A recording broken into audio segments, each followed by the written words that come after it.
लोकसभा उम्मीदवारों पर चर्चा के लिए बिहार पर बीजेपी कोर कमेटी की गुरुवार को दिल्ली में बैठक हुई। केंद्रीय मंत्री नित्यानंद राय के घर पर हुई बैठक में बिहार के उप मुख्यमंत्री सम्राट चौधरी और विजय सिन्हा, भाजपा महासचिव और बिहार प्रभारी विनोद तावड़े, केंद्रीय मंत्री गिरिराज सिंह और अन्य लोग शामिल हुए।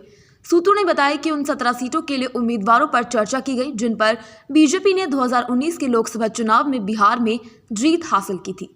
पार्टी कुछ मौजूदा सांसदों की जगह नए चेहरों को शामिल कर सकती है।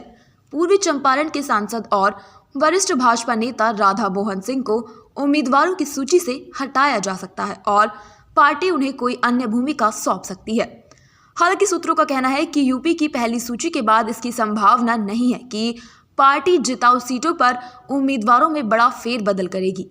नेताओं ने गठबंधन में पार्टी को मिली 3 एमएलसी सीटों के उम्मीदवारों पर भी चर्चा की है। इसी बीच बिहार में एनडीए के छोटे सहयोगी सीट बंटवारे के फॉर्मूले पर चर्चा करने के लिए भाजपा के बुलावे का इंतजार कर रहे हैं। जेडीयू को 16 सीटें मिलने का पूरा भरोसा है, जो उसने 2019 में जीती थी। वो 16 सीटों पर चुनाव लड़ने जा रही है। बीजेपी अन्य सहयोगियों जैसे कि चिराग पासवान, उनके चाचा पशुपति कुमार पारस के नेतृत्व वाली लोक जनशक्ति पार्टी के 2 गुटों जीतन मांझी और उपेंद्र कुशवाहा के साथ चर्चा कर रही है।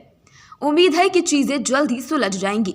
वरिष्ठ जेडीयू नेता केसी त्यागी ने ईडी को बताया, गुरुवार को बिहार के मुख्यमंत्री नीतीश कुमार आधिकारिक कार्यक्रमों के लिए लंदन रवाना हो गए।